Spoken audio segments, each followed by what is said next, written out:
Some people can't get to a dojo as easily or often as they would like to. So in this video, I'm going to go through a few ways that you could do martial arts at home. But first, I'm excited to announce that I'm in a paid partnership with BetterHelp. BetterHelp is a top quality online therapy service. Therapy can be a bright spot during times of stress and change. It can be something to look forward to, and it will give you the tools to manage everything going forward. Between traveling to many karate competitions to being a full-time YouTuber and content creator, my schedule is always busy and sometimes it can get a bit stressful. BetterHelp connects you with a credentialed therapist who is trained to listen and provide you with helpful advice. With BetterHelp, you can have your therapy sessions as a phone call, video chat, or messages, depending on what you prefer. So that is completely up to you. BetterHelp is helpful for learning positive coping skills and just becoming a better you anytime, anywhere. Without being tied down to a specific location that you have to attend every week, you can literally do it from anywhere. It teaches you how to set boundaries and just how to become the best version of yourself. And if you're someone like me who sometimes can let stress build up a little bit, then this could be the perfect route for you to take to develop a better mindset. If this is something you are interested in, then go ahead to the first link in the description, and signing up through my link will get you 10% off your first month.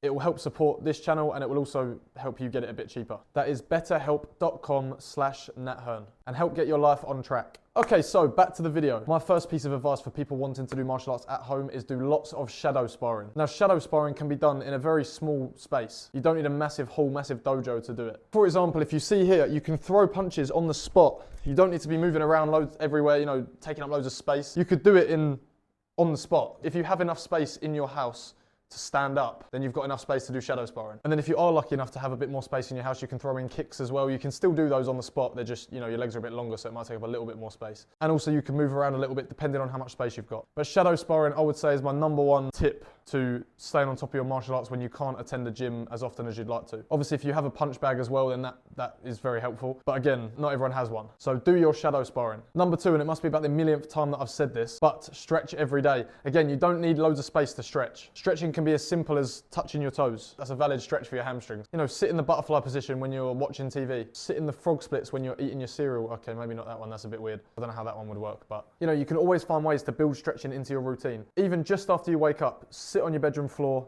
touch your toes for 30 seconds, relax, do it again, relax, do that for 5 sets, and then you've stretched out your hamstrings, and then you'll feel a lot better for it. And also, it's just better for your martial arts, because that's what this video is about. So stretch every day. If you're stretching every single day consistently, and then if you attend a martial arts club once a week, you're going to be feeling a lot better for that session if you've been loosening yourself off every day. So stay on top of that stretching. I feel like a broken record, I've said it so many times, but it's very important to try and improve your mobility and flexibility for martial arts, because it has such a big impact on how good you're going to perform. Next tip is watch videos online of techniques you need to work on. So basically just subscribe to my channel. No, I'm only joking. Well, I'm not joking, you should do that. But if there is something that you struggled with in your dojo or gym, like a technique, a punch, a kick, a throw, search it up on YouTube. There are so many videos, there's so many resources online of things that can help you. I've done it many times myself. If I'm struggling with something with my spinning hook kick, for example, I'd search it up and see how people better than me did it so I can learn from them, which is a perfect way to improve yourself. If you have people to look up to, that also improves you because it makes you want to be better, to be as good as them. So make sure you subscribe, guys, because, you know, I'm taking you to the top. I'm trying to anyway. Next, some people might call this one childish, but I'm going to demonstrate. So basically, you see this thing here?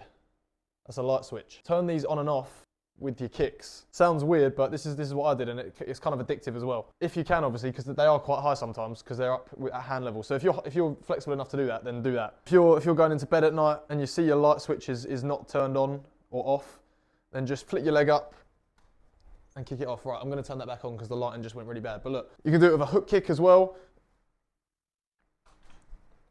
And there you have it.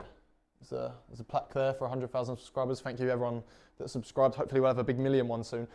So drop that subscribe, let's get to 1 million. But anyway, yeah, turn the light switches on and off with your kicks, it helps. And my final point for today, techniques you've learned in the dojo or gym, you can cut them down so that they fit in a different space. So I'll explain what this means. This applies in karate quite a lot because there's a lot of movements going up and down the dojo. Maybe not so much in boxing, I don't know, maybe a little bit with the footwork, but I'll do a demonstration. So basically, if you do karate like me, you'll know that it involves a lot of stepping forward and doing techniques like punches and kicks and stuff. If you don't have the space to do that, you can cut the technique short. So instead of doing a full step forward and punching, you can simply step back to step forward. Again, step back.